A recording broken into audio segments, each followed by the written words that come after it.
зала и применяется сейчас в некоторых больницах города Алматы и Астаны.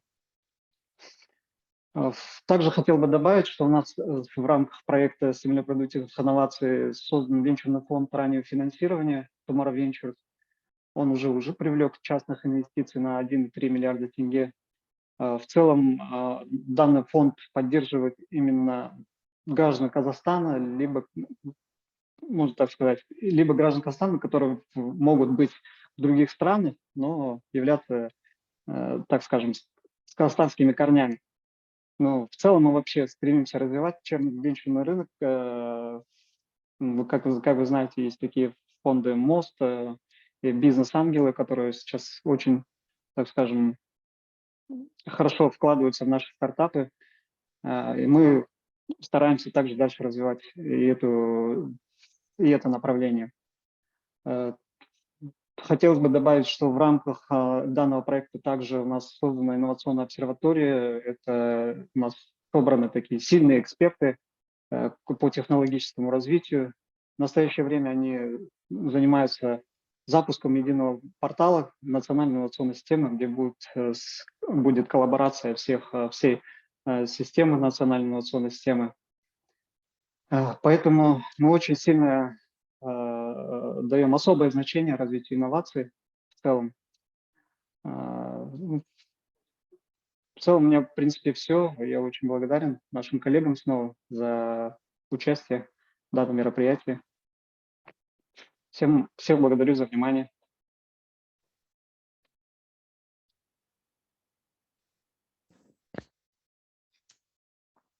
Большое спасибо, Гапас Маратович. Позвольте следующее слово представить Мамраевой Адине Бейбетқызы, консультант по развитию частного сектора, офис Всемирного банка в Республике Казахстан. Қайырлы күн, құрметті әріптестер. Добрый день, всех приветствуем в офисе представительства Всемирного банка в Казахстане. Мы очень рады, что сегодня диалог состоится именно на нашей площадке. Как вы знаете, уже более 10 лет Всемирный банк поддерживает Республику Казахстан в области развития инноваций и коммерциализации технологий. Эта работа ведется уже около 15 лет с момента первого проекта коммерциализации технологий. Многие из присутствующих принимали активное участие, и нам очень отрадно видеть уже первые результаты и продолжающийся прогресс в этом направлении. Всемирный банк готов и дальше оказывать поддержку. Большое спасибо всем присутствующим. Я хочу также представить слово своему коллеге Асету Бижану. Здравствуйте, коллеги. Очень коротко. Хотел бы отметить важность вообще развития инноваций, науки, технологий. Вот в своем недавнем выступлении президент Токаев тоже подчеркнул, что в Казахстане это одна из самых главных приоритетов для Казахстана, для того, чтобы страна имела более диверсифицированную экономику, чтобы она была более самодостаточной и более конкурентной. И я думаю, как предыдущие спикеры говорили, такие диалоговые площадки, они очень важны для дальнейшего развития инновационной экосистемы. Спасибо.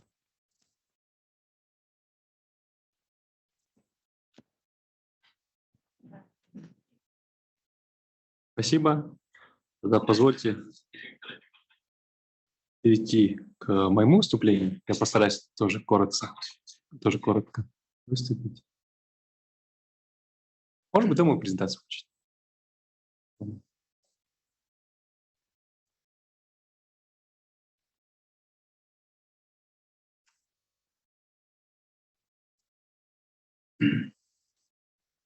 Dear ladies and gentlemen, let us switch to English. So the topic of our technology conversation point is international experience in technology commercialization. Let me make a brief presentation about the activities of Science Fund. We would like to show technology commercialization experience that we have in Kazakhstan within the activities done by the Science Fund. Next slide, please. Kassym-Jomart Tokayev, our president, is very supportive for technology commercialization, science development, and in his election program, A Fair Kazakhstan to Everyone, now and forever, we can quote that science will focus on new production technologies that will enable the country to become competitive. And as you may have seen from the news, just recently the president of Germany came, and on that meeting, there was a separate meeting of rectors of the university from both sides. Mm-hmm. And president told that he has a dream that Kazakhstan would become a research hub. Taking into account that research ends with real application, so we see that there is a huge political support to develop technology commercialization. This year, we had a separate meeting on technology commercialization in Prime Minister's office, and we see that now there is a work on the new law on science and technology policy, that many different instruments on how to foster this area gonna be implemented. Next slide, please. So we understand all the trends, all the threats that are happening in the world. So we see the impact of pandemic, the importance of ESG investments, that we need to decrease carbon emissions. I didn't slide on carbon emissions. We see the impact of fourth industrial revolution.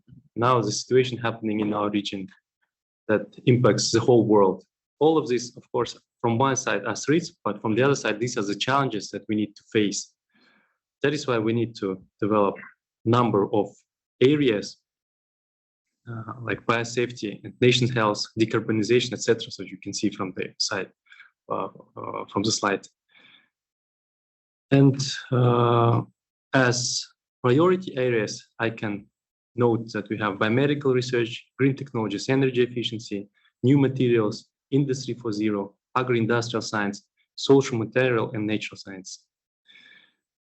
We have a separate project, national project on technological leap through digitalization, science, and innovation, and there are a number of indicators. So we have the visions that every third research going to be implemented into technology commercialization project. We want to see increase in patent activity by 30% till the year 2025. And in future that till the year 2029, 50% of funding for science will come from business. And our ambition is to get 70th place, according to the factor of innovation potential within global competitiveness index. So we have 4 main directions in Science Fund. So from one side, we work on grant funding and support for technology commercialization projects. So as an operator, there is a separate government decree, and we have this function. But from the other side, we understand that the work should begin earlier. We need to raise the capacity of the ecosystem, that people would have right expectations and understand how to implement technology commercialization projects. From the other side, we need to develop a culture of technology entrepreneurship that business community and science community would have right expectations how to build these partnerships. Our vision is to build a knowledge-based economy, and we especially show that we are not only scientists, but also entrepreneurs in scientific research and its commercialization, because science community cannot come for grants without business, because there is a separate obligations that they need to bring co-funding. From the other side, business community cannot come for grants without people from science, because there is a requirement to have scientifically accredited organization. And in future, our vision is that we would be doing not only technology commercialization projects, but we will cover the whole process from idea to project to technology commercialization on the market. Next slide. So there are several mechanisms how grant holders can implement projects. From one side, they can create a separate startup company. We have the case of Saumal Biotech, Nazarbayev University as applicant. So they're working on production of Saumal-based metabiotic, and researchers, they receive their royalties, and the project is implemented as a separate startup. There is another way how to implement this kind of projects. It could be a private partner who is receiving this grants funding, but he cannot come without applicant with scientific accreditation. This is an example of specialized dietary foods based on mixture of polyphenols. And the third way, when the university can get the funding directly, especially for early stage projects. So there is example of Satpayev University. They are implementing portable heart analyzer project and they received funding directly. And in future, they will have the route to license it to existing company or to create a separate startup company on the further next steps. There are a number of different technology commercialization projects. I would not go into details because most of the information is provided on our website. You can open it. The information is also provided in English as well. New source from bactericidal dressings, geoprotective activity based on polyphenols, separate projects that I've noted by Nazarbayev University. Laminar floor hemosorbents, this is Jalin company. In different sectors, so we have in IT, agriculture, medical applications, a number of projects. Now we have more than 200 projects. Next slide. Within the grants funding, there were 4 rounds of contests, and they were selected 220 projects out of 1,222 applications. For today, 100 projects already reached the market. 15 projects reached the stage of exporting their products and services, and 5 projects reached sales more than 1 billion. So we can see that active regions on the map of Kazakhstan are Almaty, Astana, Karaganda, Shymkent.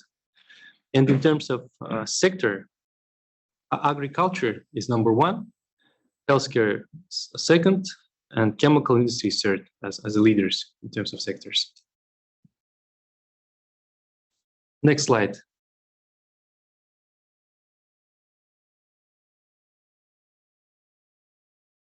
So as you see, take into account that there are different routes of project implementation.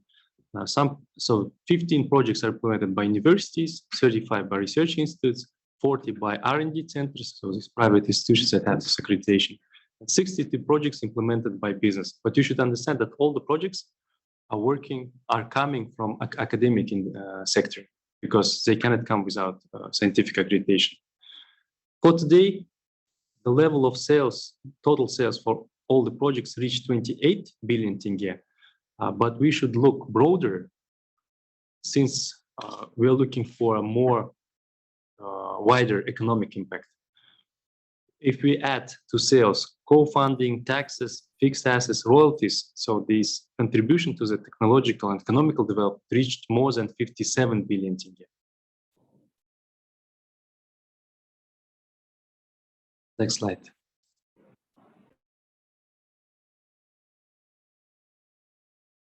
And as I noted, within 4 directions, fourth direction is providing support for technology commercialization projects. So we provide proactive approach, proactive support to our projects.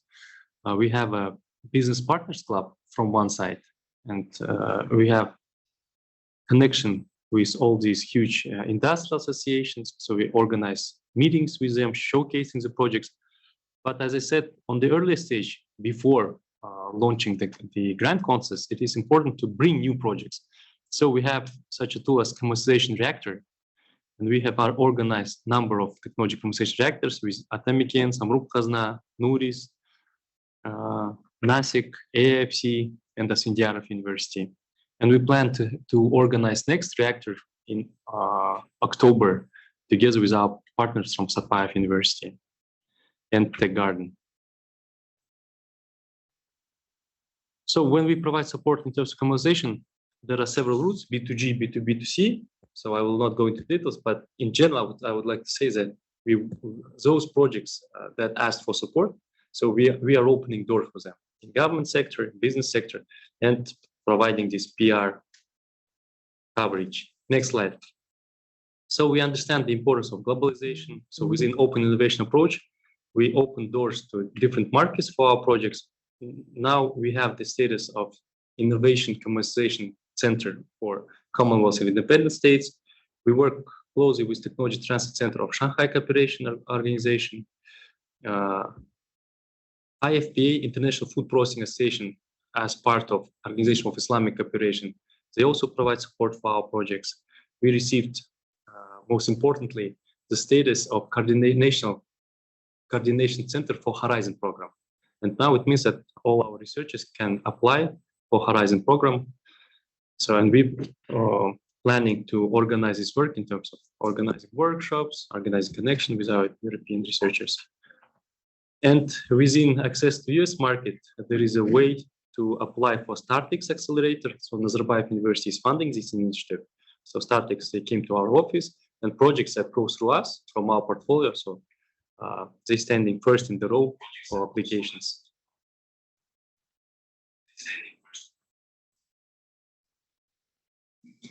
Next slide. About Horizon program, I will not go into details, so we will have more of these events, explain to our community how to apply for Horizon program. And next slide. And we continue working on enhancing the capacity of technology compensation offices of all of our community. So we are thinking of a separate acceleration program. This is in the stage of discussion with the Ministry of Finance because they are providing funding. Our ministry supports these initiatives. So this is a matter of time. So we will see this initiative next year. Thank you for your attention. And let me give the floor for our next speaker, Thomas Cilucci, technology conversation expert, member of International Science and Conversation Board, on creating partnerships in the area of R&D. Thank you so much. Good afternoon, and thanks for inviting us today. I think the most important thing that I can do, since this is a workshop, is not talk so much, but just to provide real-world working tools to help you in terms of the pursuit of commercialization. As my friend spoke about, I break down technology development into three major categories: invention, innovation, and then finally commercialization. And as your president and other presidents around the world have realized, it's commercialization that provides economic security and prosperity to a country. The invention and innovation usually do not.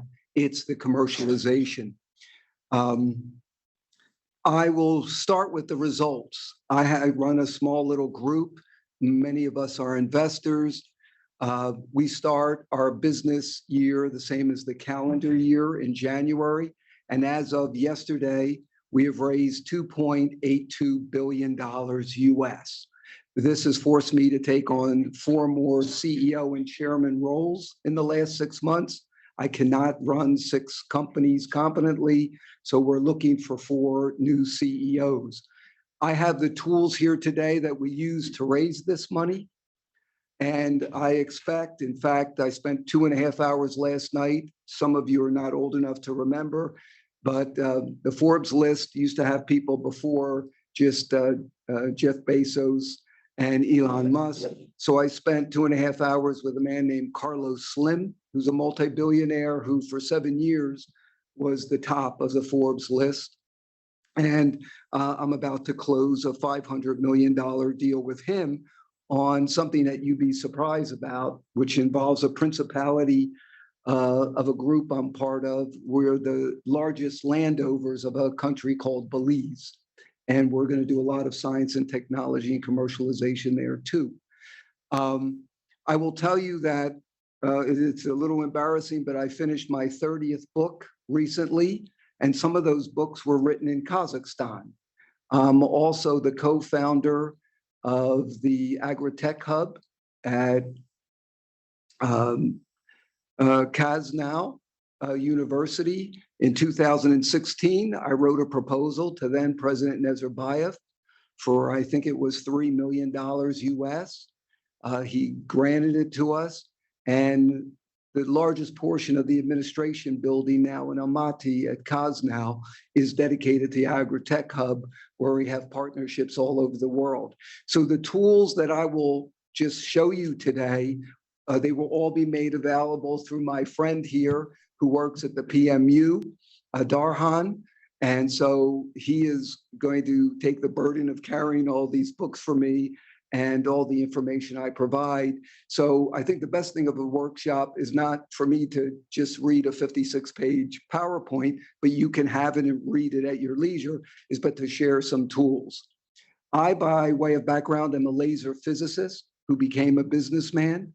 I am currently still a professor at Harvard University, Princeton University, and the Wharton Business School at the University of Pennsylvania. I'm also a professor at 3 Kazakh universities. I teach entrepreneurship and also work in the agriculture field.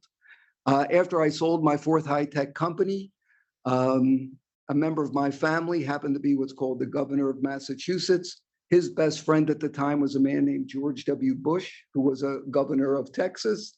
George W. Bush became the president, and they convinced me to go and help with government, which was not my first choice, because I said, taking photos with babies was not basically the thing I wanted to do. But I actually loved my time in the US government. When I went to government, I was shocked as a business person that they weren't using the resources of the private sector. Everything was done internally. They didn't talk about markets, potential available markets, served available markets, and I just couldn't believe it. So I was working then with President George W. Bush, worked with Barack Obama, who I directly work with, and today President Biden is the 5th president of the United States I help. And it's really simple. The private sector is ready, willing, and able to assist government if the government gives them 2 things. And in most cases, it's not money. It's detailed operational requirements. What is it they need, and what's the potential available market?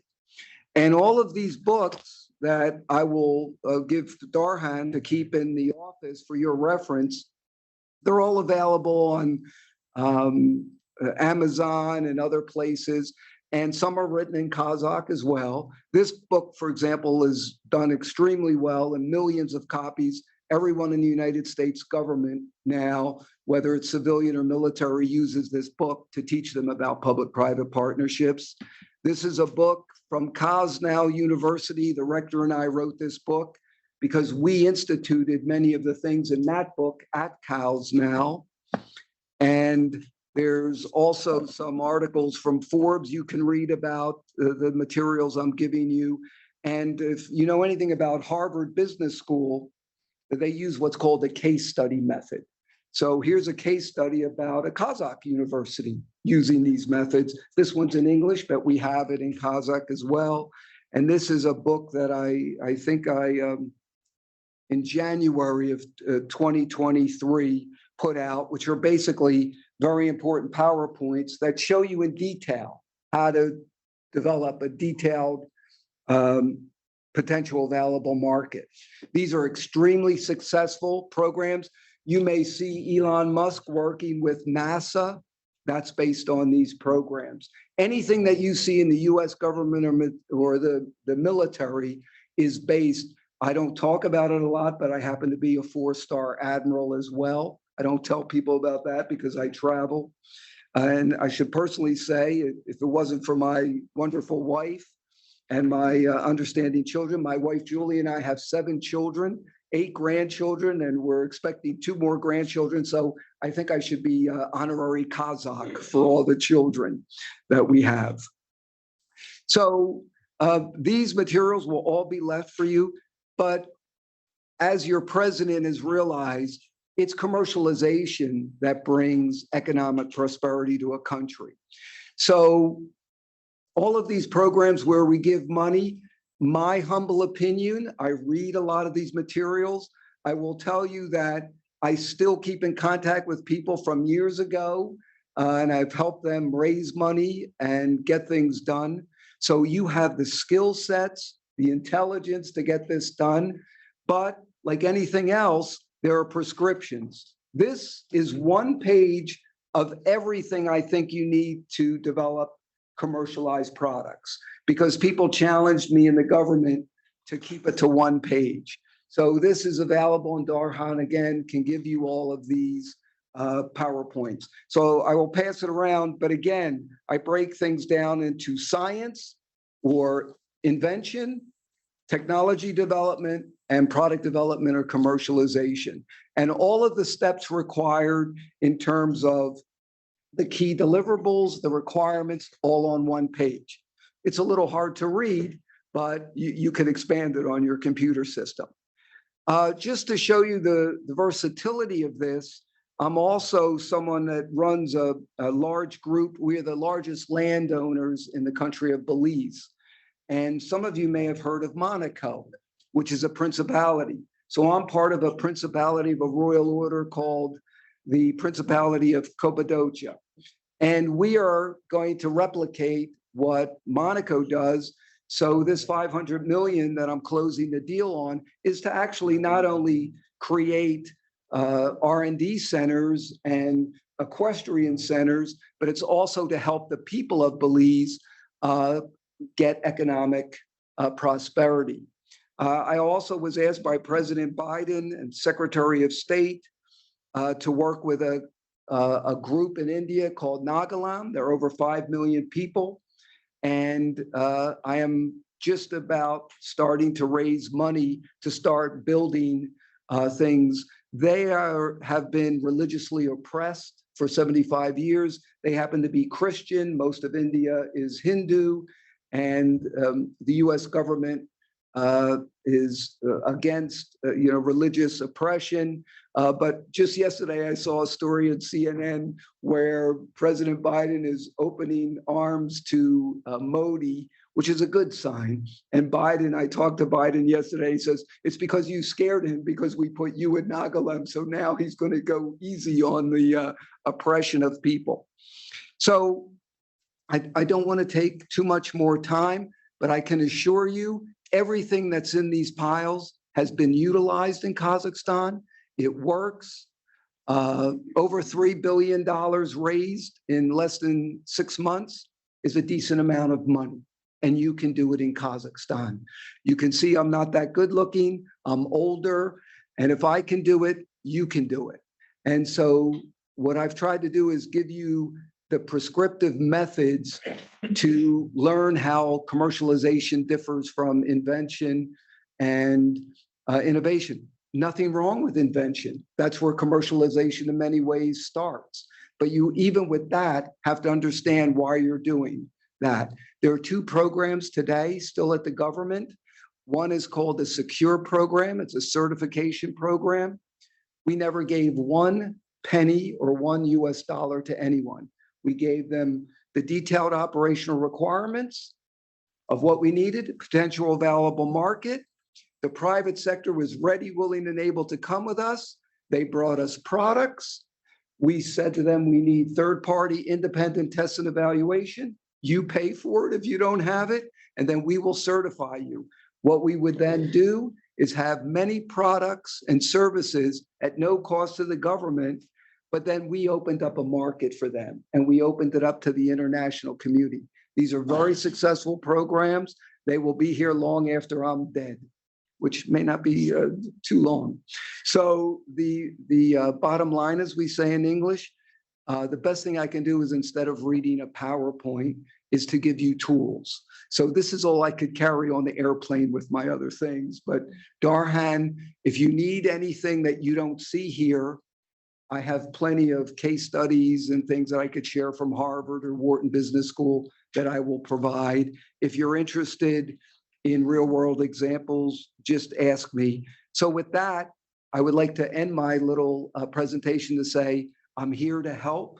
People email me all the time, and there's no problem, and you'll find that I'll get back to you very quickly. Farhan, is there anything, does everyone know who you are to get to you with these? They have your email? They have your contact stuff? Thanks very much for the opportunity. Thank you, Mr. Thomas. Let me give the floor to the next speaker, Mr. Erik Azulay, technology conversation expert, member of International Science and Conversation Board, with a topic on how to write a winning proposal to receive a grant. And Mr. Erik Azulay will showcase national and international experience.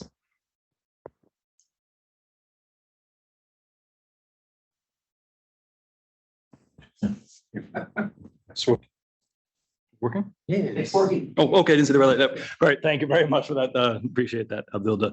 Yes, my name is Eric Agile. I am the chairman of the International Science and Commercialization Board here in Kazakhstan, a serial entrepreneur, and have worked on commercialization reviews and grant reviews over the last decade. I've been asked to give you very quickly some the best tips from international and our experience here in Kazakhstan about writing a successful grant. This is something that we understand there are plenty of grants into the different ministries here available in Kazakhstan. That's great to be able to support the different startups and the technologies of commercialization. And as some of you will be applying for different types of grants, I want to give my experience and some very practical tips on how to write a successful grant so that we can give you the money to support your technologies and have them impact society and the economy of Kazakhstan. So here I'm about to give you about 4,5 основных ошибок и как их избежать. So please, if you can go to the next slide, and I'll give you very quickly some of these tips. So I want to start off by just mentioning about Anna Karenina, where they say, все счастливые семьи похожи друг на друга, каждая несчастливая семья несчастлива по-своему. So what does that mean? All the grants that we see that are successful, they're pretty much the same. They've all checked the boxes, they've done the right things. But there are so many ways that you can be an unhappy grant application. There's so many ways you can fail a grant and not get the money and support that you deserve. So I'm going to go through some of the reasons why we see grants that are refused, specifically from the commercialization point of view. And again, this is experience not only from here in Kazakhstan, but in other countries that I've worked in, considering Europe or the United States, or here in the former Soviet Union. So please, in the next slide. Mostly what I'm going to be talking about here, and I think this is going to be very specific to you getting grants here in Kazakhstan. There's two types of grants that we're working on right now with the ministry. One is straight commercialization grants, and the second one are these consortia grants that also have to deal with commercialization. Now, as you read the requirements for these grants, you'll see that for commercialization grants, there is a requirement that you have to commercialize, that you have to make at least 10% of the grant in money by commercializing your product for the commercialization grants. For the consortium grants, there's a 20% requirement. So what we see, though, the number one mistake is that applicants will read this and they'll say, okay, well, I'm going to write this application, and maybe it's 10 pages, 20 pages. And if there's a commercialization requirement of, say, 10%, then theoretically, 10% of my grant application should be dealing with commercialization. And that is the percentage of that. I should put attention to the commercialization. Next slide. This is absolutely not true. And if you take a look, again, all this information, this is very transparent. All the grant manual and how that we review and how we score grants is available to everybody. But unfortunately, not everybody reads this. So the number one mistake that I see, and this is to pass the first step, it's a multi-step review, but you don't get to the next steps until you pass the first step. So the first step that for reviewing these contracts, when we score them, we give a basic 100-point score. And I want to tell you that even though there's a small commercialization 10 or 20% requirement, on the review and on the scoring, out of 100 points, 50 of those points goes to market opportunities with a business plan or competition. So 50% of your score is directly related to the commercialization. And unfortunately, what we'll see in many of these grant applications or consortiums is they spend all their time talking about the technology and talking about how they're going to develop the technology and the team. And they spend very little, almost as an afterthought or as a small extra bit, about the commercialization. And this will harm your application and will give you lesser chances to get to the second and third review. So be very conscious and take in mind that a very important part of these grants is commercialization. We do not need, and the ministry does not need, more grants and more projects that fulfill all of their technical goals, and then they lay on a desk somewhere and are never brought into the community. The impact for the Kazakhstan society or economy is not felt. That is not what we're about. So the commercialization is an extremely important part of your application.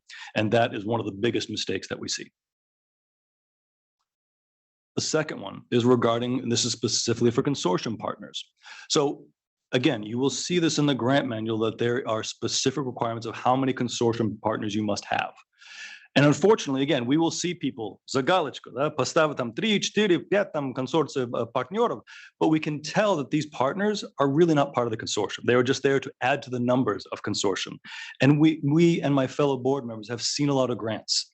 We will immediately know if these are actual value added to the consortium or if they're just there to pad the numbers. So don't do that. It should be clear from the application specific what the value of each partner brings to the consortium.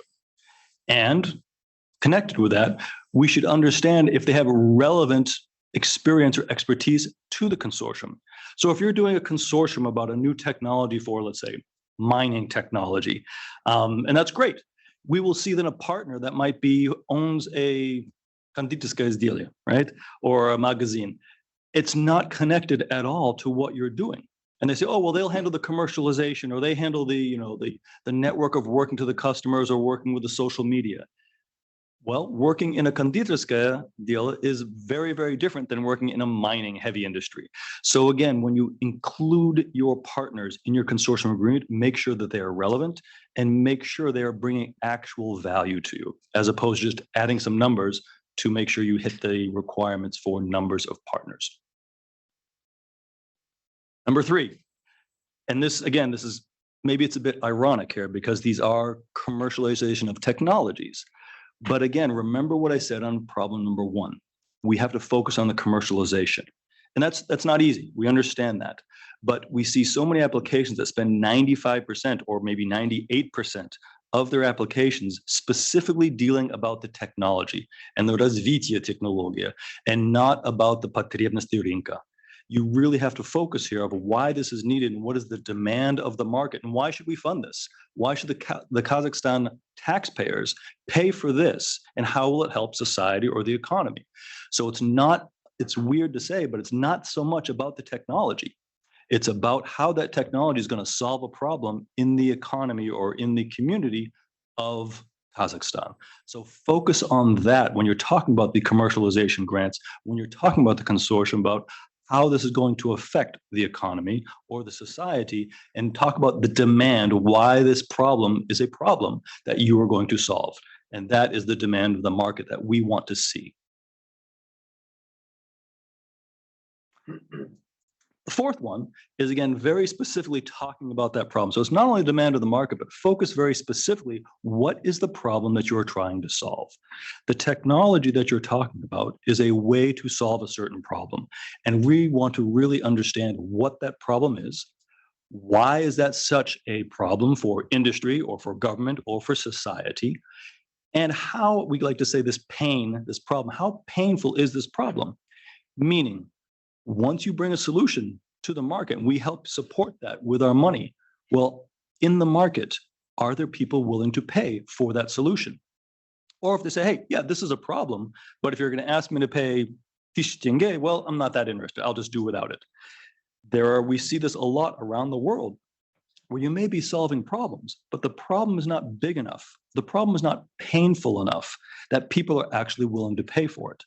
And so therefore, should we, as people who are guarding the taxpayers' money, should we be spending large amounts of money to support a technology that, again, is not going to make an impact on the economy or the social impact of the lives of the Kazakh population?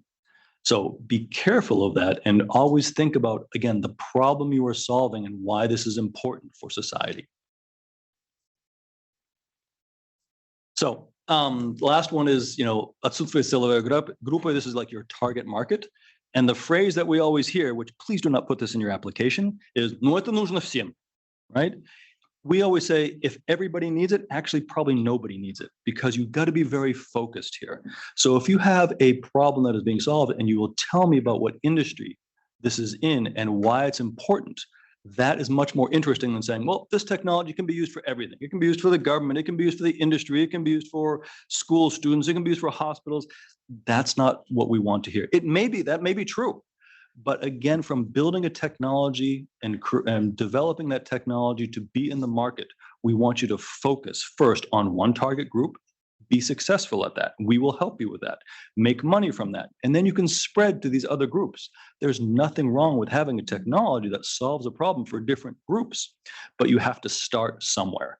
You have small resources and you can't attack that solution for all of the different types of markets, the whole market.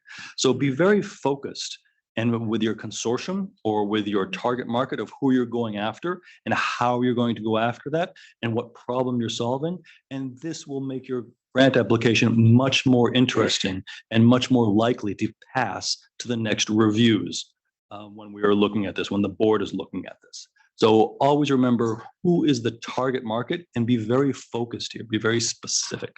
The more specific you are, the better it looks for us, because that means that you have done your research and you understand about the commercialization process. Finally, a half one. I said there was 4,5, right? Well, here's the polovina. Let's assume that you did all this and you have a great application and now you've passed the first review and you're on to the second review. I believe there's like a 3-stage review process.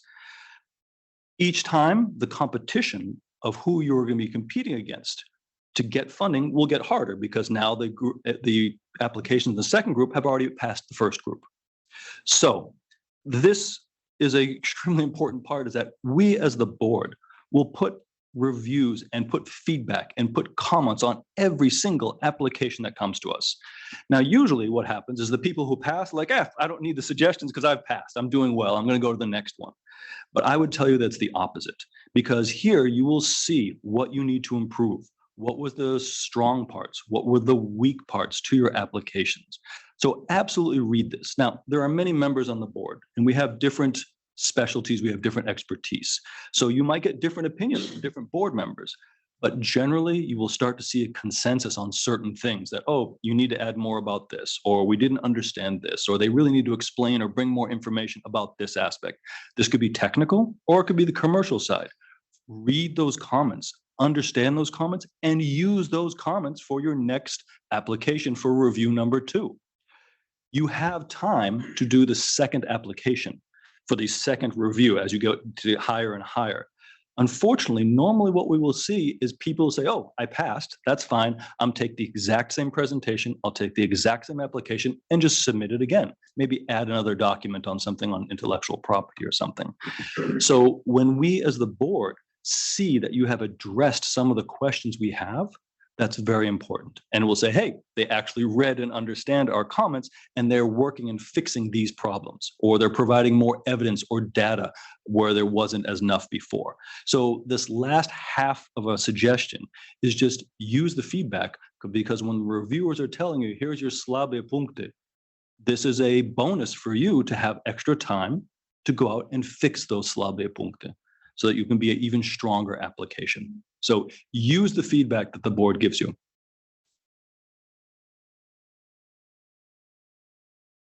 По-моему, все. Да, 4,5. Вот такие это. So thank you, but these are the top 4. I mean, there's a lot, of course, I didn't talk about, but again, since we don't have as much time, I just wanted to bring these main problems that we see in applications, very practical, very specific, that will help you write a better commercialization grant. You have my data here. You're more than welcome to reach out to myself or to the board members. Of course, once you actually apply for an application, then I can't be speaking to you. But before that happens, we're happy to talk through the PMU or through the Science Fund about how we expect and hopefully answer questions that you might have regarding successful applications for grant programs. But thank you very much, and I appreciate the opportunity to be able to talk to you. Thank you so much for your presentation, Mr. Kazulay. Our next speaker, Mr. Mehdi Machidi, will give us presentation on government policy and initiatives for inclusive innovation and to stimulate the market-driven innovation support innovative organizational culture.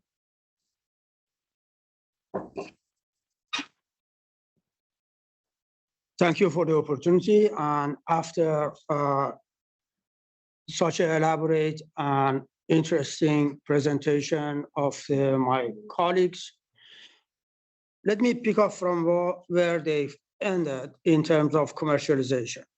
Recently, PMU asked us a comment on innovation and commercialization, where I sent 8 pages. So I'm trying to summarize and give a short version of innovation for commercialization that elaborate in terms of how to create organizational culture, innovative organizational culture at the company level, commercialize it. At the same time, any innovation is market-driven. If it wanted to be commercialized, it should be market-driven. How government policy can create a market for innovations. At the end, if overall approach is to get private sector more engaged and involved, not only in contributing in the development, socioeconomic development, but also in sharing the achievements, then private sector involvement and commercialization will be the focus of what I'm going to discuss. Now, I'm taking the word commercialization. Most of the discussion here is commercialization as the objective. I would like to suggest a slightly different approach. Finance and commercialization may also be considered as another element in organization, another factor. And finance should be, in my view, in terms of inclusiveness that we are preaching, and with the new terminologies of circular economy, finance should be in terms of viability of the organization, not the objective. So if you have broader objectives of social well-being and economic well-being of the whole society at large, we prevent privileging some big companies and creating disfranchising small companies and bring them all together, help them to bring everyone together and include in this operation, participating and achieving. Now, when we talk about circular economy, which is preventing and helping the distribution of wealth, we also look at this overall social well-being, then technology and innovation, which is nowadays with information technology, is overnight industry that can very quickly be expanded and commercialized and even internationalized. Many companies start international because of the technical capability connection. My point is that innovation is also in business models. Partnership and developing new business model in recent years, we've seen big companies starting global and changing, transforming the entire industry. If we support innovative organizational culture creation, which is mainly in Central Asia, deals with the cultural factor of uncertainty avoidance. It is not easy, but with some training, with some attention to these factors, we can encourage and learn from Japanese or some American companies, how they have created companies that are more innovative and inclusive in terms of all employees and even external people being able to participate in innovation and develop commercialized product and services. Now, how do we go about this? If commercialization is not the overall objective, it's underlying supporting viability of the project, then we need some guidance, some direction for companies to be innovative. Innovation for what? And my suggestion is that to look at the purpose of technology, the purpose of innovation. In that terms, instead of inventing new methods, we can very easily look at increasing countries' ranking in SDGs, in Human Development Index, in the new World Bank, doing business ranking, some overall objectives that increasing the ranking will give a clear objectives to individuals and companies to focus, be innovative in business model and technology to increase the rank. At the same time, that allows us to measure their impact. So instead of measuring the impact of all innovations in terms of how much economy wealth they have created, we can measure their impact in social improvement and increasing the ranking. This way, there are no privileges, it's unbiased industry support, it's cross-industry, and it is international standard. In terms of exposure to international standards and recognition, such an overall improvement in index and ranking will actually allow to showcase at countries at large improvement and also gain international support and international institution support in terms of achieving all of this. There are enough resources, enough examples that we can learn, both at the country level and the policy level and organizational level in terms of creating innovation and focusing in solution by including everybody and encouraging inclusiveness throughout the society in innovation. So getting back to where I started, I think it is right to focus on commercialization, but that should not be the objective. Objective should be increasing our ranking in SDGs. Commercialization should be a meaning for financial viability of the project that it survives and it can compete in the markets. And it does not need to be subsidized and supported by people, by taxation and other things.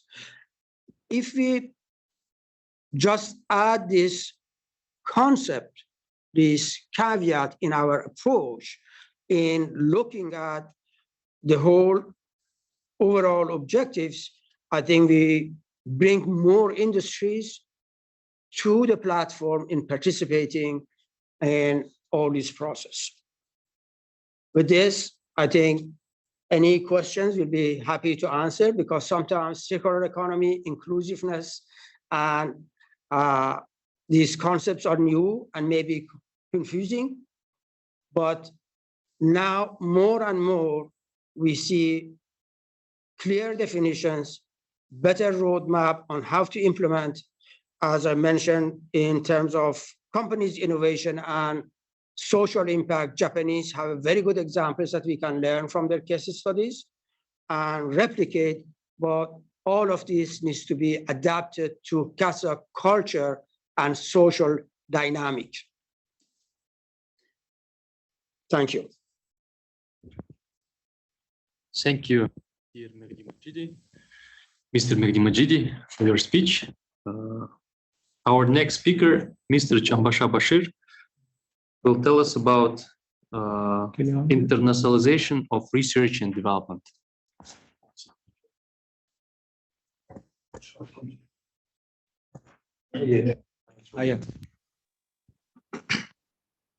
Assalamu alaikum. I think, can you see my slide?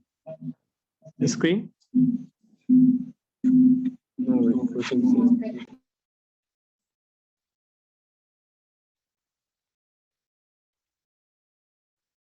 Okay, it's okay. Okay, no problem. Just can you just share this one? Share my slide, please.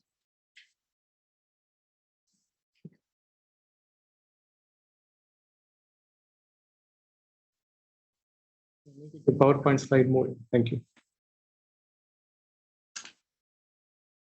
Good afternoon. Assalamu alaikum. To all, actually, the objective of this presentation to show how to go for innovation research, which can lead for marketing and commercialization. I'm Dr. Bashir Chanbasha. I'm professor in chemistry. So without delay, just give you some overview on what is internalization, basically how we can globalize our research and innovation. And everybody know that actually, especially in Kazakhstan, you already engage with a number of institutions and to commercialize, also collaborate with internationally.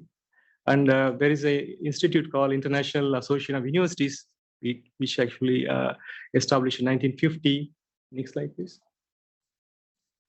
So it's more than 150 countries engaged in this UNESCO organized International University Association. And the main idea of this objective of this particular universities, joint universities, globally engaged, global common for the good things, also research and sustainable development and digital transformation and so on. So, the university not only teaching, also we do research and engage with services and so on. Next slide, please. So what are the key benefits for internalization of going global? And the main benefit, actually economic benefit. And other than that, you have actually, you have a strategic alliance, political, cultural, and also building human capacity resources, because this is a very key event. Students and maybe researchers engage with international level, they bring new knowledge. So it has to be collaboration, sustainability of the research and innovation, interconnectivity, also inclusiveness, also flexibility. So to get this benefit, basically to engage with the organization level, also develop the program, curriculum program, which can target international standards and get accreditation. Also, you need to have individual contacts. Sometimes go from bottom-up approach. So individual level researchers contact with international organizations, work with them to get new ideas and new new innovations. Next slide, please. As everybody know that actually Kazakhstan investing a lot of nowadays on scholarship programs for international students, which is actually inbound. So many people coming from different countries to study now in Kazakhstan. For example, with the scholarship is offered, more than 40,000 students are already in Kazakhstan to study medicine, also from other area of interest. Same way, students from here, researchers from here engage internationally. For example, more than 90,000 researchers are in overseas. They are in different countries, including US and Europe. So basically, there's an influx of students and researchers engaging from inbound and outbound. This is very important and healthy environment to have innovation in the research. Next slide, please. So just I want to propose, just showcase a model of Germany. So how the actually internationalization of the research innovation in the German context. Basically, they are recruiting students, staff from international level, also do research and teaching and service all over the places. The main benefit of this, strengthening excellence through worldwide collaboration, developing Germany's strength and innovation showcase in the international stage. Also, they have a training programs and overall global challenges together, solving the problem with the global challenge. As we know that Germany already have a campus in locally to establish joint university, joint programs on hydrogen, so on. Please, next slide. So on research innovation is come from, in open nowadays, you want to do research, you want to tap research grant from international. There are so many avenues. This is one of the avenue, mainly from European Union internationalization program. It's called Horizon Europe. Is open for call for proposals. And then more than 140 countries engage in this program. And then the main area of research target is health tech, mainly on medical tech, and green technology and digital transformation and innovation. So proposals are there in websites available. Also, not only from this European Union program, US programs, also some other countries, they have international programs, grants. You can submit to get actually bigger money. Next slide, please. So I want to highlight one more. This is called a model in Singapore, because I did my PhD studies in Singapore. So Singapore usually invests in people. So the influx of students, maybe researchers coming there mainly to develop rapid economic growth, also that actually generate revenue for the country. So universities are seen as a wealth generator, and there is no cap for local and international. So these borders are open. So many they have. If you look at this graduate program, researchers maybe 90% from all over the globe. So they're bringing a lot of knowledge from different places, also cultural benefit and so on. They have so many programs to join with Europe and China and India and US in different avenues of research, battery and materials, environment, and so on. Next slide, please. So what about industries? So industry, actually, I have a background in petroleum. So I'm also working in Saudi Arabia. We know that there are a lot of industries in petrochemical and minerals. And even same Kazakhstan also having similar kind of resources. They have a petroleum and minerals. And what are the international research R&D opportunities in petroleum industries? You know that a lot of companies, these companies are actually have a lot of problems. We know the petroleum industry have so many challenges. Also, in the mining industry is a lot of problems also. So there are so many technical challenges are there. You want to tap a specific problem, there are so many opportunities. Next slide, please. So I give you some example of actually from Saudi Aramco. So Saudi Aramco, you know that Saudi Arabia has a rich in oil reserves. They have more than 261 billion barrels reserves, known reserves.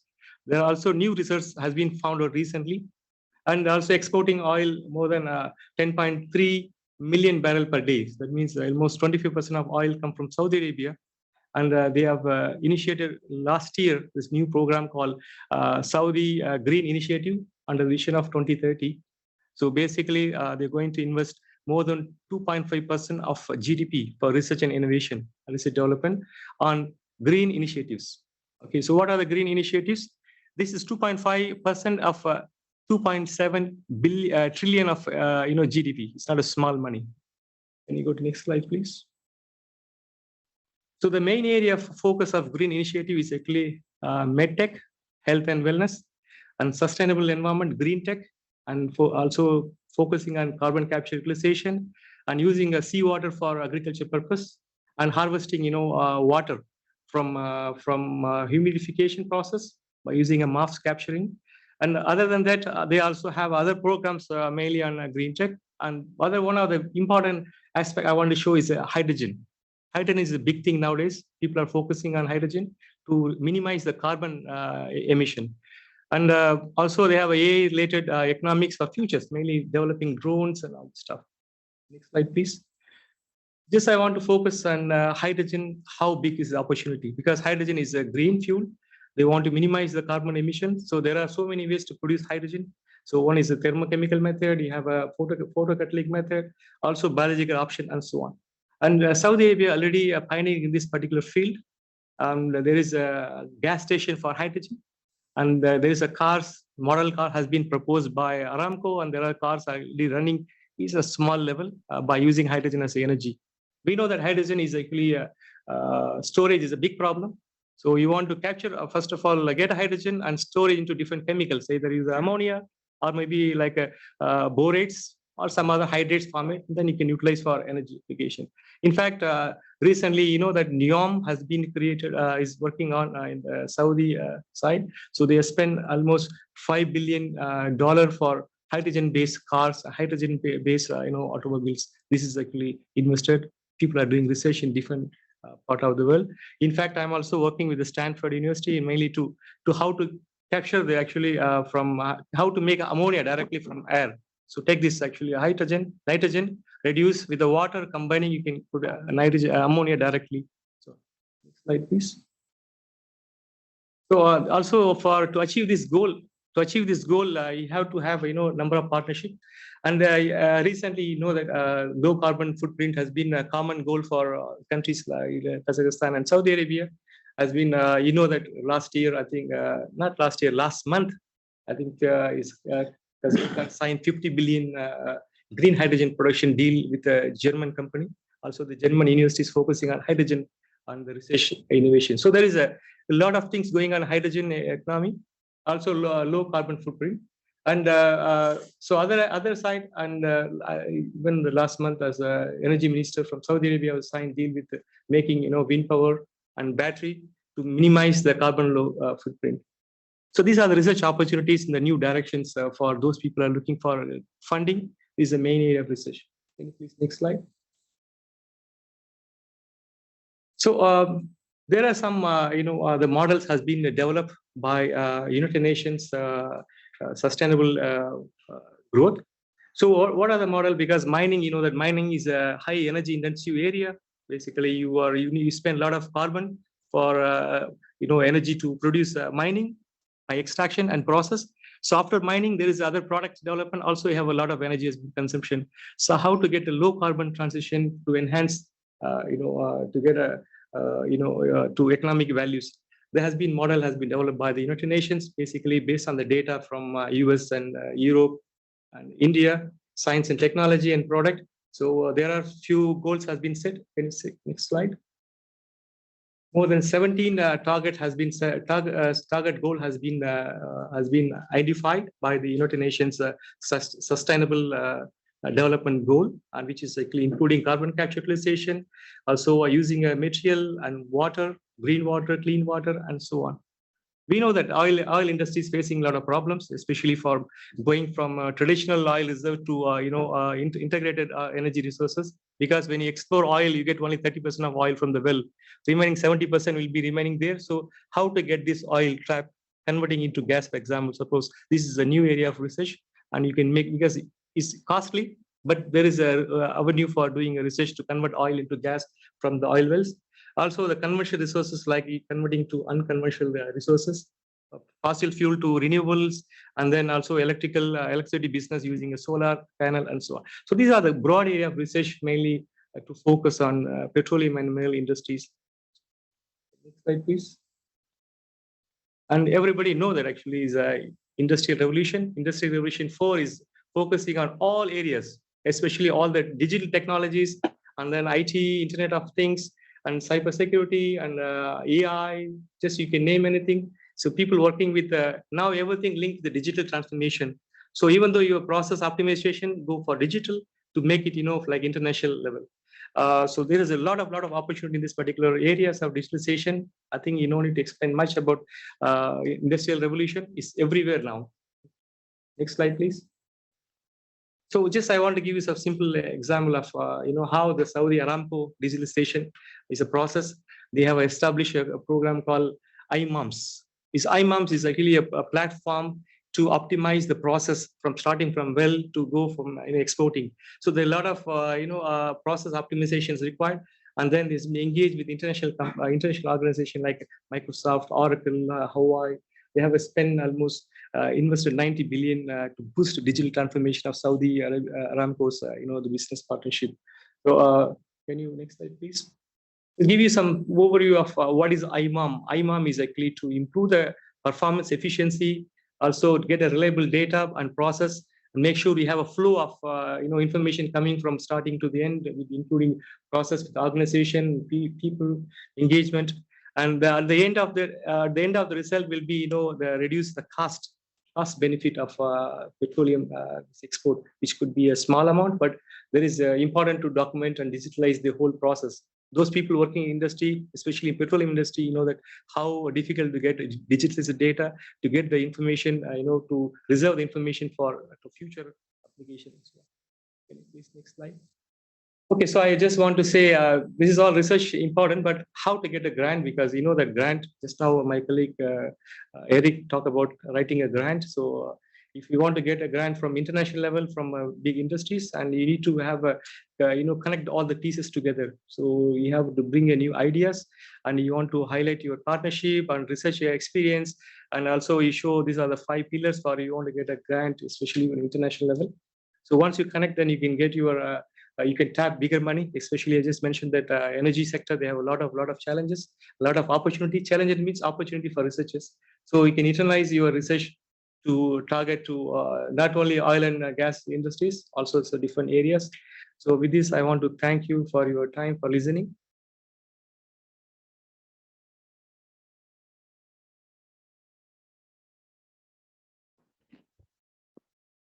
Thank you so much, Mr. Chambasha Bashir, for your presentation. And now we have open floor for the questions. Currently, we have several online participants. They can also ask questions from our international experts. Today, we also have the chairman of Kaz Innovation,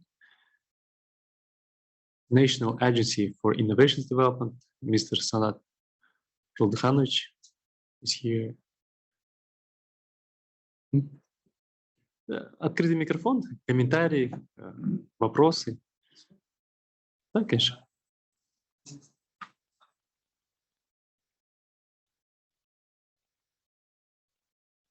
Переводить им туда будет?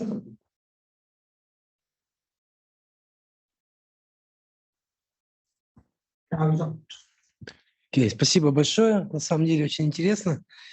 В первую очередь я хотел сказать насчет книг. Я люблю книги. И вот хотел, пользуясь случаем, попросить все вот книги, которые сегодня мы здесь увидели, я хотел бы их получить. И более того, мы, может, их даже переведем за свой счет.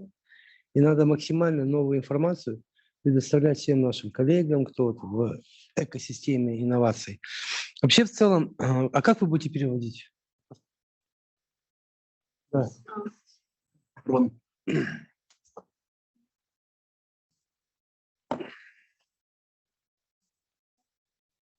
Давайте, вот тогда будет степ-бай-степ, да.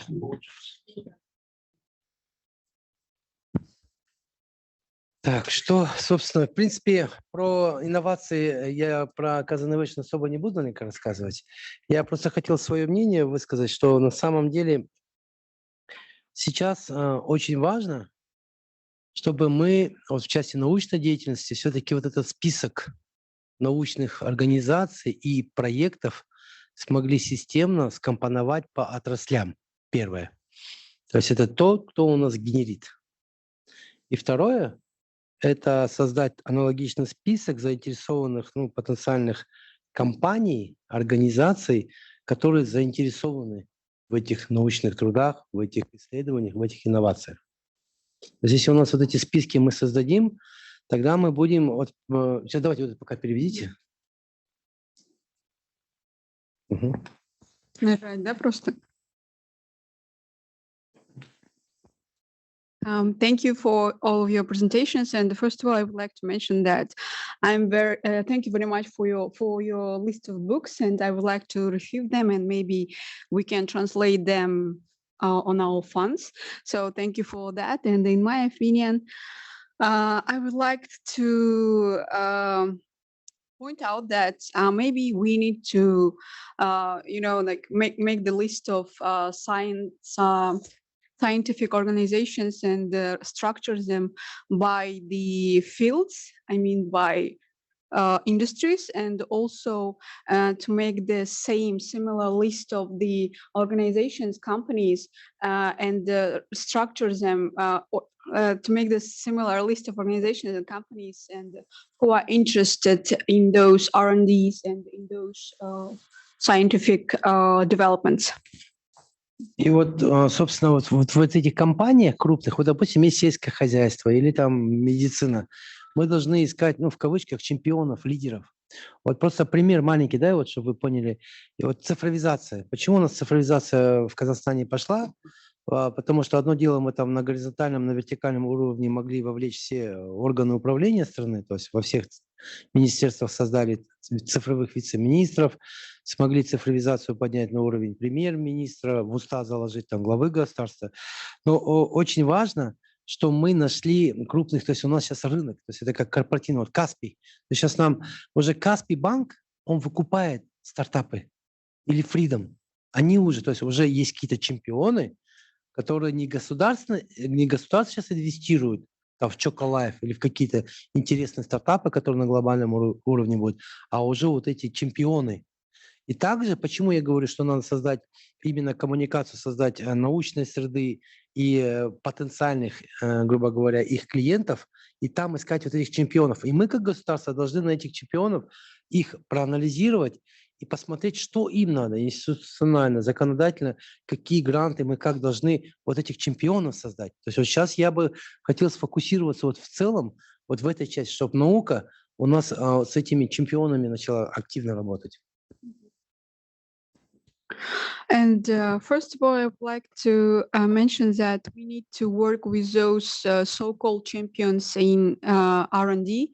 For example, if we talk about the agriculture or medicine, when we talk about the digitalization in our country, so we've worked really hard and we've increased it to the level of ministries, to the level of prime ministries.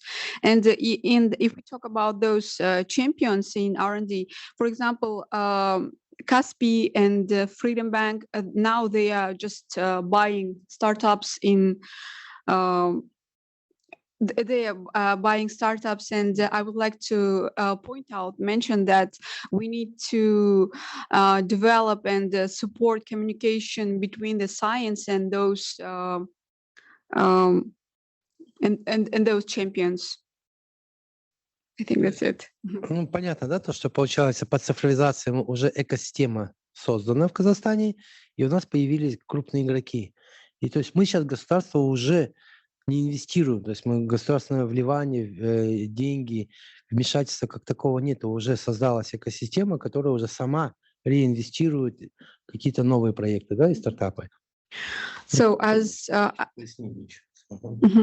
I've mentioned, we have already built the ecosystem for digitalization, and now the government does not have to invest, does not have to intervene, because the ecosystem itself is reinvesting in itself. So because we already have major players in this ecosystem. И вот сейчас мы на этапе, когда мы инновации хотим тоже в государстве активно развить.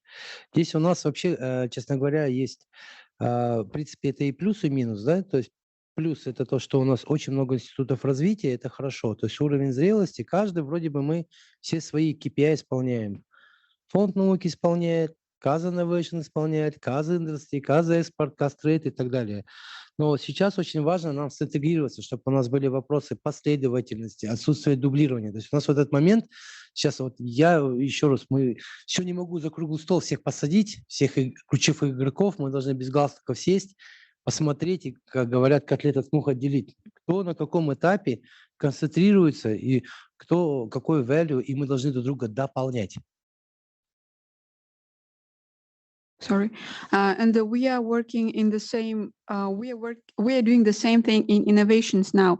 As you know, we have many development institutions, development agencies, so-called, like Science Fund and the Kaz Innovations and Kaz Industry and some other institutions, and we have to make sure that we are not repeating what we are doing, what each other doing, and maybe we can have a round table, and so we can have like discussions of what we are doing and which organization is which level, etc. И в целом мы сейчас, чтобы вы в курсе были, у нас в Казахстане мы создали совет по технологической политике. Вот как по цифровизации мы вовлекли, чтобы по инновациям вовлечь вертикальное высшее руководство страны, мы создали в прошлом году впервые, между прочим, совет по технологической политике. Давайте. And we have built the Technology Policy Council, so we can include the ministries, the prime ministry level in innovations also, as like we did with digitalization. И вот этот совет технологической политики, мы, в принципе, сейчас опять процесс горизонтальный, чтобы вовлечь всех министерств, мы взяли глобальный инновационный индекс, Global Innovation Index, и там 81 субфактор, каждый вникли, и сейчас распределились среди всех министерств. То есть, если, допустим, за количество ученых не должен Багдад Батырбекович Мусин, да, Министерство цифрового развития отвечать, а это должен Сайсат Нурбек отвечать. Мы сейчас распределили и сделали дорожную карту. То есть сейчас идет у нас процесс вовлечения всех министерств. Теперь на вертикальном уровне, на СТП мы подняли, мы предложили, ну сейчас вот это переведите, дальше скажу, да.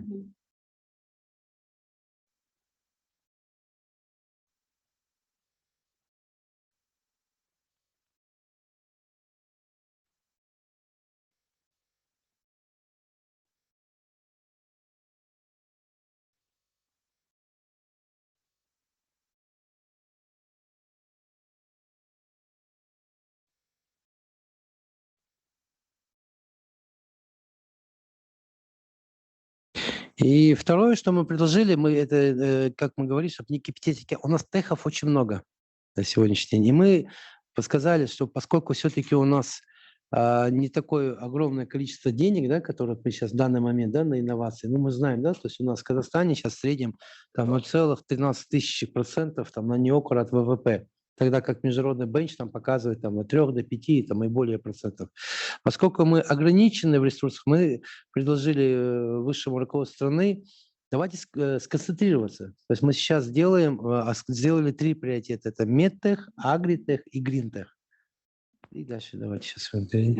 And the second proposal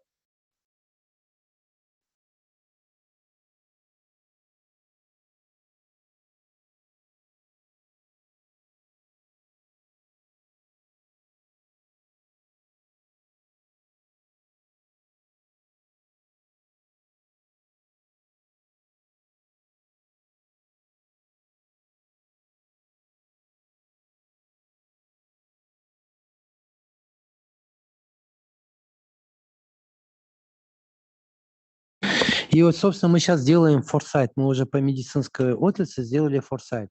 То есть форсайт, в наше понимание, это не только взгляд в будущее, а форсайт мы постарались изучить текущую ситуацию казахстанского бизнеса в медицине. То есть мы взяли там различные подотрасли и посмотрели as is.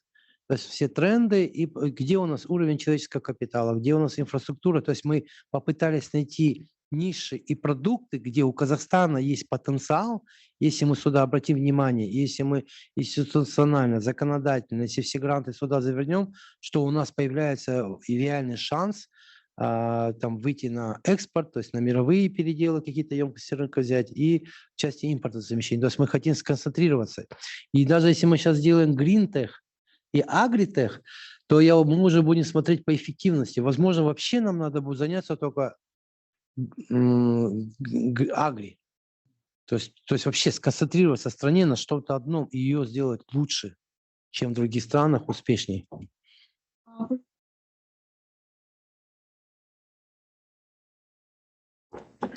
Awesome.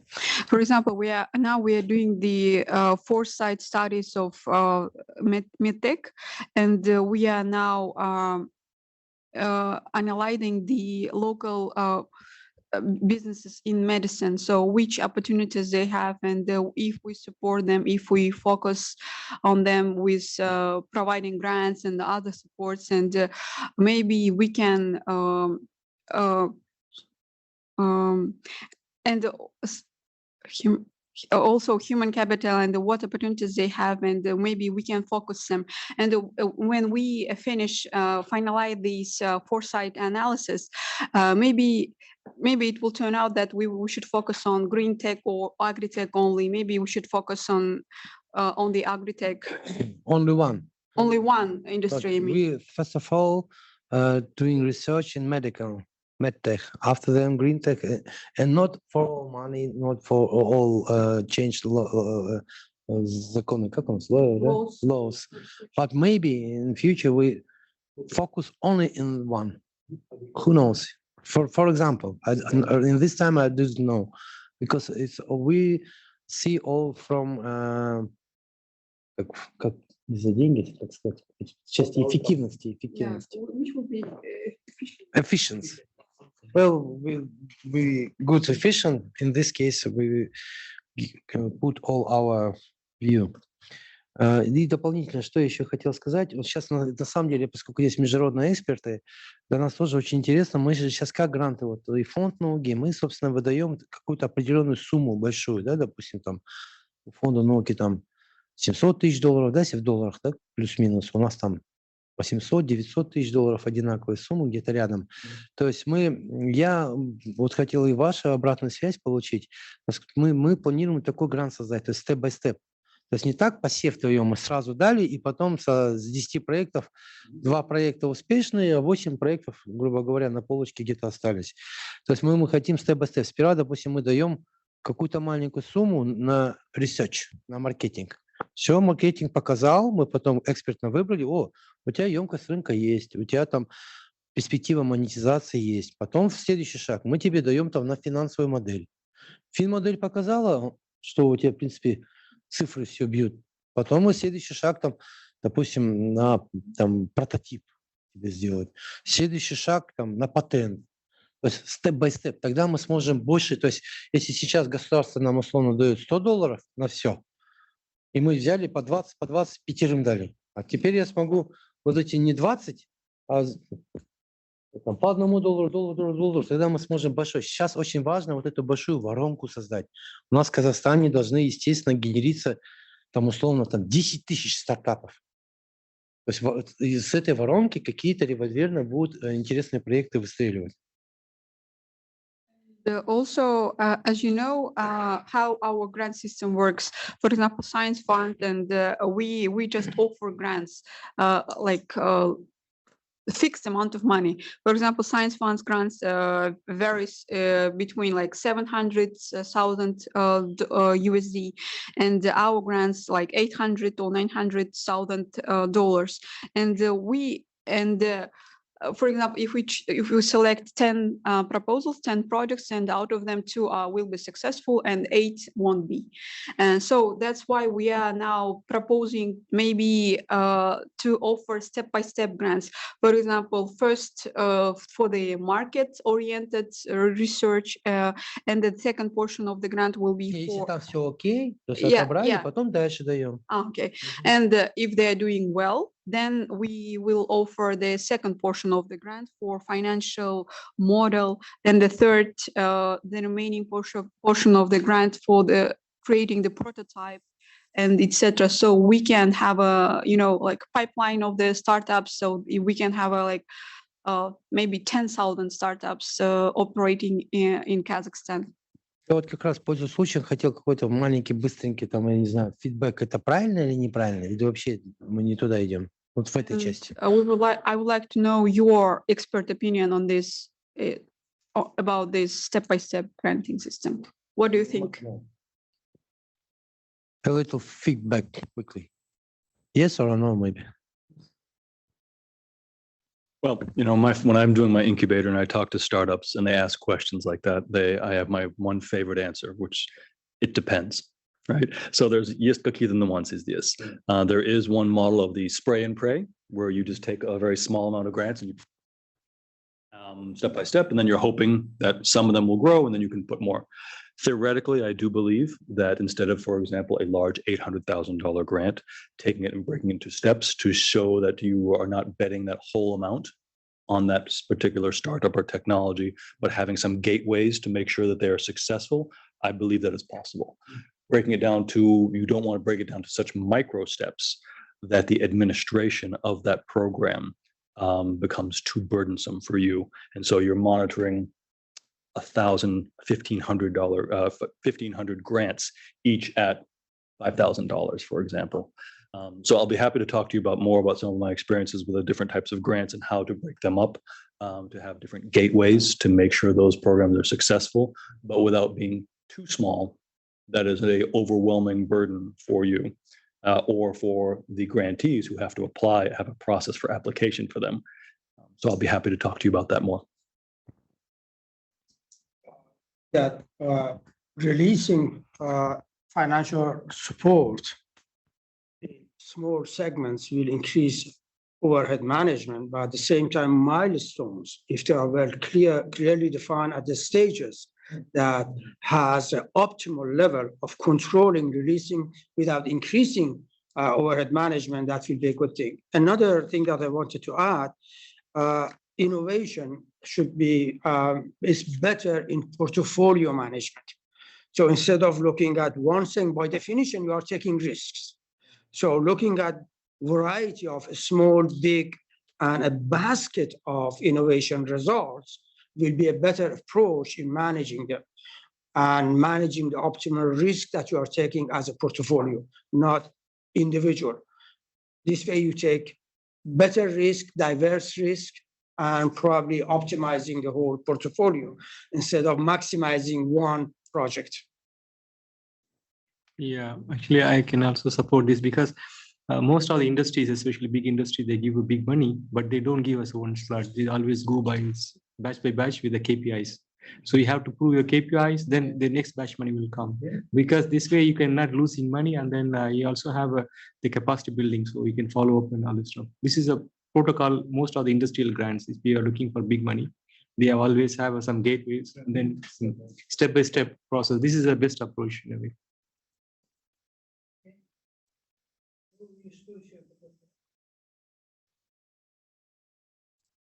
В части информационного обеспечения учебной среды. То есть вот сейчас у нас, видите, как получается, наши ученые в какой-то экосистеме одной. Вот он в университете, у него есть своя база знаний, он в каком-то направлении двигается.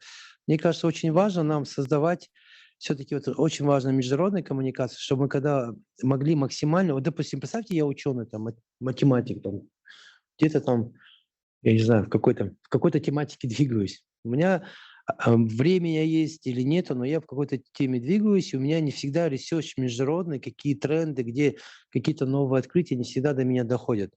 А было бы замечательно, если мы для таких ученых, как я, допустим, математик, чтобы мы вот этот нетворк с такими же математиками и получается, им давали мне исследования. То есть чтобы мое время экономить как ученого, и мне бы давали, слушай, вот, Аханов, ты в этой тематике, смотри, мы тебе все изучили, здесь такой-то тренд, здесь такие-то ученые, такой. И тогда, может, я в каком-то направлении двигаюсь, и у меня, если будет вот эта big data хорошо, качественно поступать, я тогда смогу что-то увидеть новое, и на самом деле что сгенерирую какую-то интересную модель.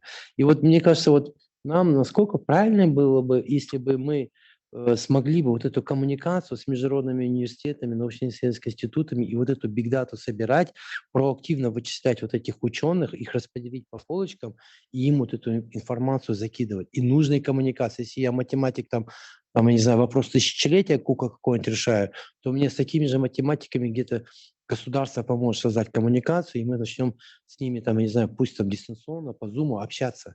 И вот в этих коммуникациях, в этом обмене данных, возможно, у наших математиков что-то и может такое глобальное сгенериться. Можете это перевести, да? Давайте. Что уточню?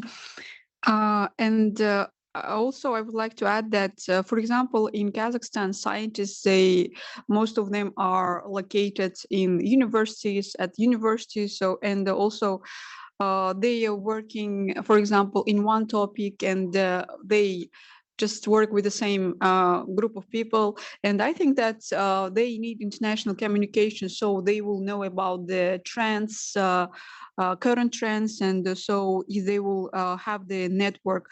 For example, if I'm a scientist in mathematics, and I have a like international network of connections and of the same similar scientists, and they will tell me that these topics are trending now, and we need some research in these topics, and so from this big data, and so I can like focus or come up with some ideas.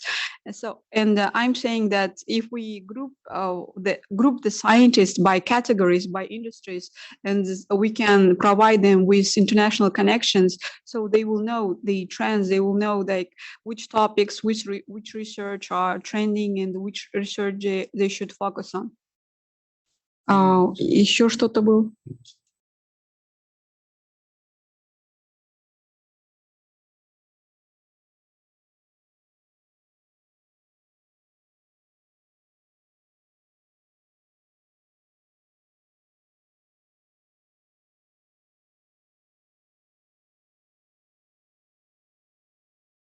When it's cross-disciplinary, they are exposed.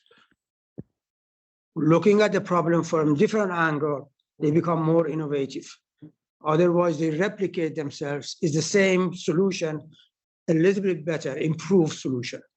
So multiple views and cross-disciplinary probably leads to more innovation.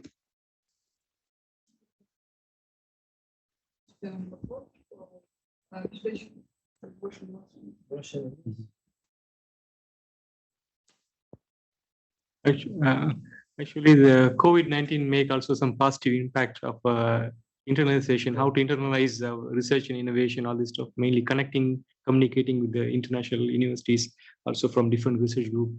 Nowadays, the open platform, as actually my friend mentioned, that there's no barrier. The people in the chemistry not only work in chemistry, they work with the computers, also medicine, and so on. So it's kind of combined to solve the problem. So they have a single problem, but all the groups are working to solve the single problem in a way. So it's open. Also, borders are open. And then there's no mindset of only one area of research is actually open for all area for research together to solve the global problem. This is a recent trend, and this is how the people are going on.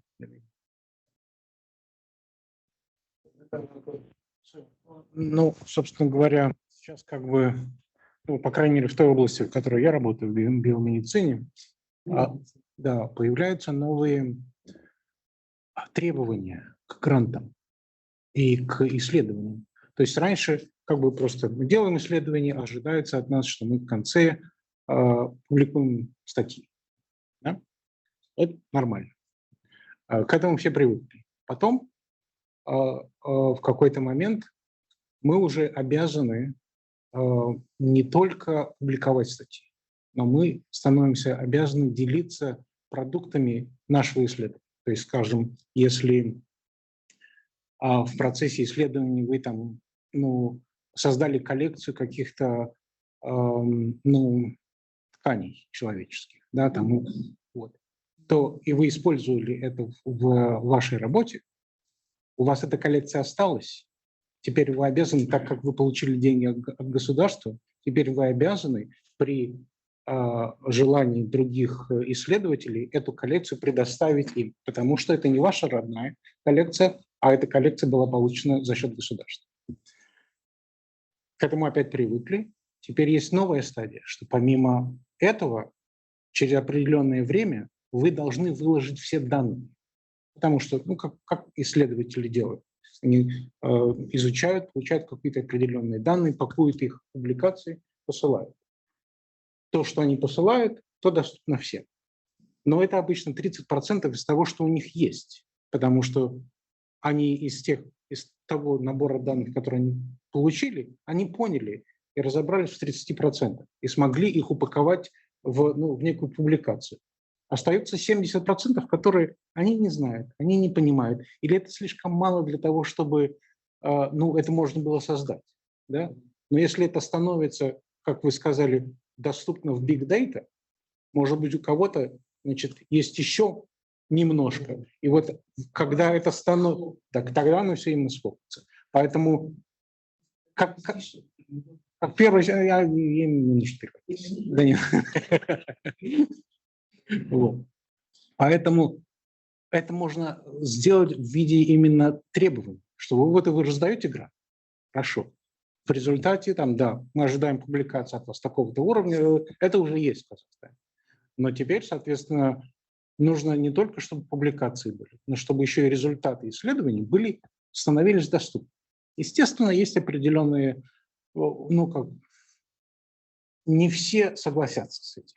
Но если на это напирать, то в конце концов это становится, в общем-то, общепринято. И это становится полезно.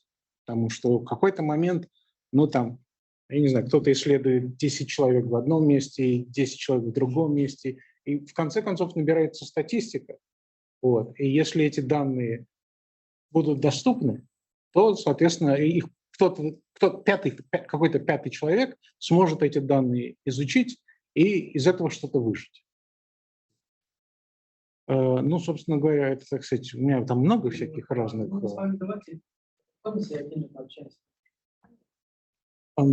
Я до субботы я в Казахстане нахожусь. Да, я из Америки. Это вы говорите.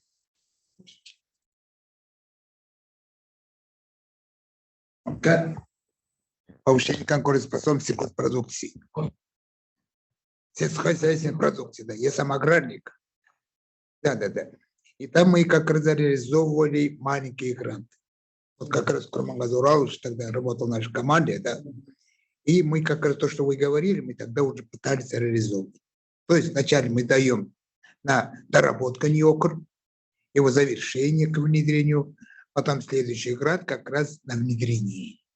Этим опытом мы можем потом обсудить. Это близко. Второе. По поводу этой платформы, вот эта сеть, да, это очень важно.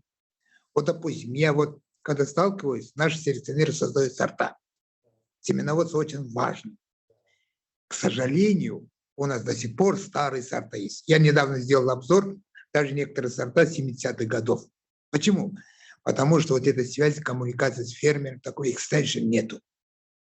И у нас многие деньги, которые даются на исследования, в холостую.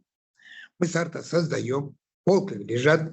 Вот по ячменю я сделал, 67 сортов у нас регистрировано, а потом реализовывается, хозяйство использует где-то около десятка. И то старые сорта. А зачем тогда мы это работаем? Второе. Третье. У нас как раз по государственному, у нас конфликт опять. Неправильный. У нас есть программа субсидирования. Вот когда мы начинали проект Всемирного банка повышения конкурентоспособности, это еще 20 лет тому назад, да, мои кураторы с Вашингтона, они говорили, вам не надо увлекаться субсидиями. Мы должны людей стимулировать к инновациям. Тогда у нас такого субсидирования не было. И тогда я написал, давал интервью, у меня опубликовали, в 2006 году не надо субсидировать сельскохозяйство. Наша задача была людей разбудить, чтобы они не гонялись просто за дешевыми деньгами, а чтобы они продавали свои знания. К сожалению, у нас, как ситуация бывает, да, у нас сейчас вот это субсидируется, и не только субсидируется зарубежный стартап. То есть защиты внутреннего рынка, внутреннего отчисления нету. Об этом недавно же как раз депутат заявил. У нас 60 миллиардов тенге уходит на закуп иностранных сортов. Пока вот эту инфраструктуру мы не улучшим, все наши инновации, наши действия, все будет в холостую. Нам надо вот это, я думаю, я готов с вами отдельно встретиться, да, и все это сказать. Да.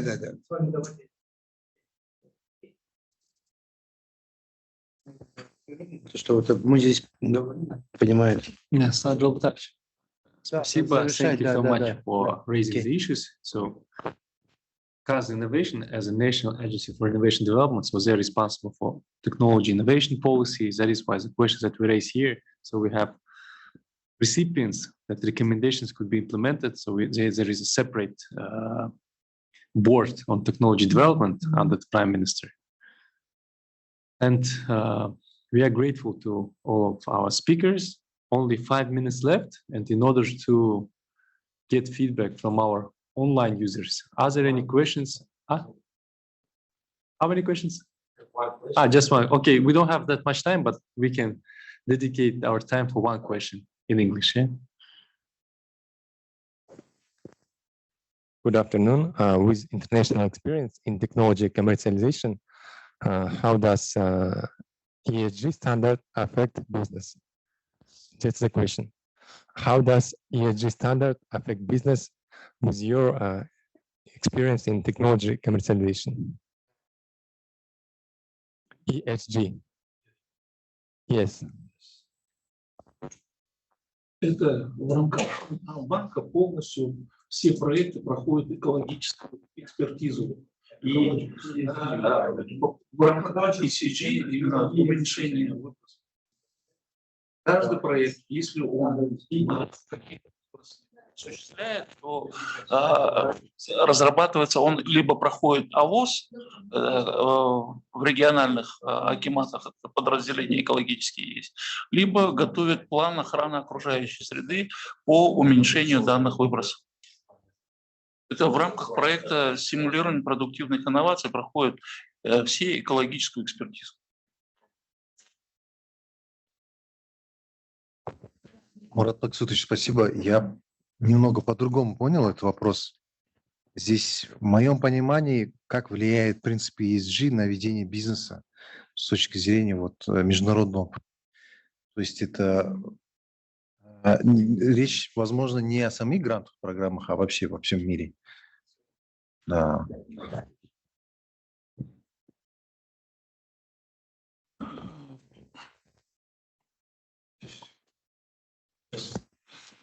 В целом проблема выбросов, она касается и Казахстана. Казахстан присоединился к международным соглашениям по ESG, и фактически с 2026 года Казахстан вынужден будет соблюдать все правила этого договора и выплачивать в случае, если разрабатываются проекты и будут в рамках проекта произведены какие-то выбросы, Казахстан вынужден платить налоги с данных выбросов. Поэтому это касается каждого проекта, это касается каждого предприятия, которое имеет выбросы сегодня в Казахстане. Мы именно с этой точки зрения, инновационная обсерватория, которая была создана в прошлом году, мы предложили 3 приоритета. То, что Kaz Innovation реализует форсайтные исследования, именно приоритет Гринтех, он был связан и выбран именно с тем, что Казахстан вынужден будет с 2026 года выплачивать эти налоги. Спасибо. Спасибо, Мурат Максутович. Dear ladies and gentlemen, thank you so much for participating in this discussion roundtable, Technology Conversation Point. We wish you productive time in Kazakhstan. ICB members are always welcome in Kazakhstan. Your experience is invaluable for our country. And this platform is, as a dialogue platform, raises many different issues. So this is not the first one. So we had on IP, on agri-tech, on many different topics. And today we were lucky to listen to our esteemed, highly esteemed ICB members. So thank you so much for your input in developing technology conversation in Kazakhstan. And we wish you to have more and more of a successful and bright projects in the portfolio of the World Bank project. Many thanks to our colleagues from FPIP, Fostering Productive Innovation Project. We are thankful to our colleagues from the World Bank for providing this platform. And Sanjal Dekhanovich, thank you so much for participation. So you see that it is a great opportunity, not only to talk here, but also to build new connections with our experts. And yeah. Sure. Yes, and this is the way how you learn, get experience, and I believe our ICB members can also provide input for Kaz Innovation, Science Fund, and our whole technology optimization ecosystem. Thank you so much. Көп рахмет назарларыңызға.